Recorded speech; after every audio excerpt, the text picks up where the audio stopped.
Pour plaquer l'hépatite C, il est urgent d'agir. Aujourd'hui en France, plus de 232 000 personnes sont porteuses de l'hépatite C et seulement 57% ont été diagnostiquées. Cela veut donc dire qu'environ 100 000 personnes ont l'hépatite C sans le savoir. En effet, dans 80% des infections, il n'y a aucun symptôme de maladie et sans dépistage, celle-ci peut rester silencieuse pendant des années, même si le foie est déjà détérioré. Mais concrètement, qu'est-ce que l'hépatite C et quelles sont ses conséquences sur la santé? Les explications du professeur Larrey, chef du service d'hépatologie au CHU de Montpellier. L'hépatite C est une inflammation du foie produite par le virus, qui peut donc se traduire par des symptômes assez vagues comme une fatigue, des troubles digestifs, mais qui peut finalement n'avoir aucune manifestation physique. Les conséquences de l'hépatite C et les plus redoutables sont la survenue progressive d'une cirrhose ou d'un cancer du foie. Non traitée, l'hépatite C est une maladie potentiellement grave car elle est en cause dans 3500 décès par an alors que c'est une maladie chronique qui peut être guérie. Et oui, les traitements de l'hépatite C ont bien évolué depuis le premier traitement disponible il y a 25 ans. Aujourd'hui, on peut éradiquer le virus de l'hépatite C à condition de se savoir porteur. Malheureusement, selon une enquête réalisée par l'IFOP et SOS Hépatite, 33% des Français pensent avoir connu par le passé une situation de contamination, mais parmi eux, 59% n'ont jamais fait de dépistage. C'est dire l'importance du dépistage pour tous ceux qui ont connu une situation à risque. Plus vite on sait, plus on se soigne tôt et plus on a de chances de guérir.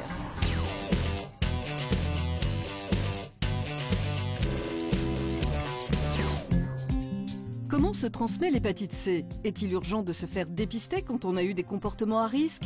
Et comment se passe ce dépistage?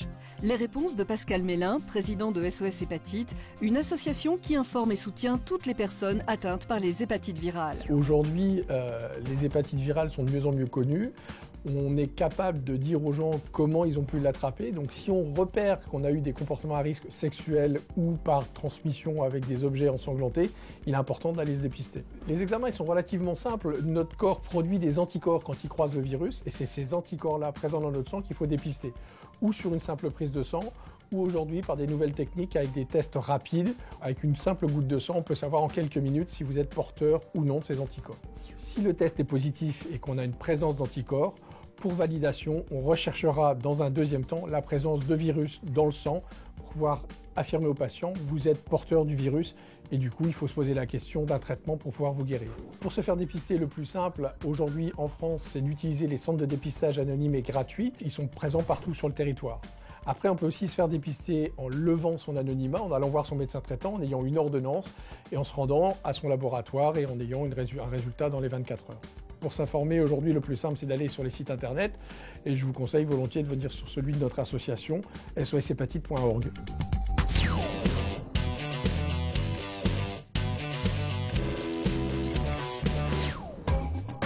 La vie d'Ali, cadre dans une grande entreprise automobile, a changé le jour où il a appris qu'il était atteint de l'hépatite C. Retour sur les circonstances de ce dépistage. Je me suis fait dépister tout à fait à l'improviste parce qu'en fait, depuis 1976, je donnais mon sang, tout simplement.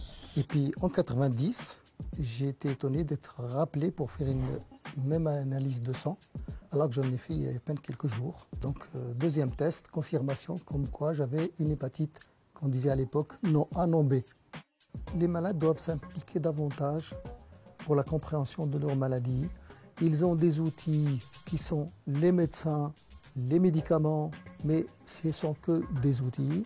Et la décision leur appartient à eux de se faire traiter ou de ne pas se faire traiter et de s'impliquer eux-mêmes dans le traitement.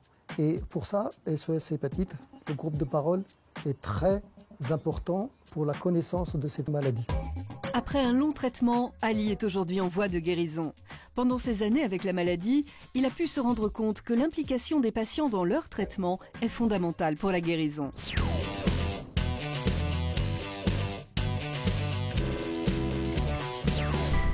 Aujourd'hui, il existe différents traitements contre l'hépatite C. Quels sont ces traitements et quelles sont les chances de guérison des patients? Le point avec Georges-Philippe Pajot, professeur d'hépatologie au CHU de Montpellier. Aujourd'hui, la première chose à dire, c'est qu'il s'agit d'un traitement long, puisque les malades sont traités entre 6 et 12 mois. Deuxième notion importante, tous les malades vont recevoir un traitement avec plusieurs médicaments. Actuellement, il y a toujours de l'interféron, qui est un médicament qui s'administre par voie sous-cutanée en piqûre une fois par semaine, et on y rajoute des cachets de ribavirin. De nouveaux médicaments sont arrivés. C'est d'ailleurs pour cela qu'on a utilisé le terme de trithérapie, qui veut simplement dire qu'on a 3 médicaments. Ces médicaments en trithérapie ont permis d'augmenter l'efficacité, puisqu'aujourd'hui, plus de 70% des malades sont guéris. Le message d'espoir que nous voulons adresser aux malades et leurs familles est le suivant. Il y a 20 ans, nous guérissions 10% des malades atteints d'hépatite C. Aujourd'hui, plus de 70% des malades sont guéris et demain, ce sont près de 100% des malades qui seront guéris de cette hépatite, ce qui nous fait espérer à l'horizon 2020 une éradication de l'hépatite virale C.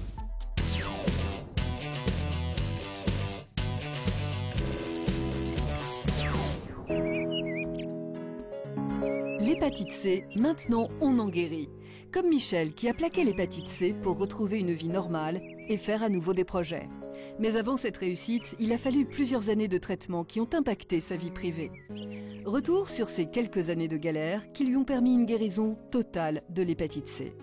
Les effets secondaires, principalement de l'anémie, c'est-à-dire une très très grosse fatigue qui en fait est liée à la baisse de l'hémoglobine. Vous êtes, je dirais pas anéanti, mais tout doucement vous vous sentez devenir très faible. La vie privée a été impactée parce que pour la famille, c'est très dur de voir que l'on maigrit, que l'on devient tout pâle, qu'on perd les cheveux. La vie n'est pas un long fleuve tranquille, il faut se battre. Je m'étais impliquée dans une association, SOS Hépatite. Ça m'a permis de confronter aussi mes points de vue avec ceux des autres personnes, de ne pas me sentir totalement inutile. Ça va pas mal, hein. 3 ans après, je suis toujours guérie. Je continue de surveiller ma cirrhose. Pour l'instant, touchons du bois, ça va bien. Alors, si vous avez connu un jour une situation à risque et que vous souhaitez vous informer sur l'hépatite C et en savoir plus sur le dépistage, il existe un numéro vert, le 0800 004 372, appel gratuit depuis un poste fixe, et le site de l'association soshépatite.org. Allez, c'est maintenant, plaquez l'hépatite C.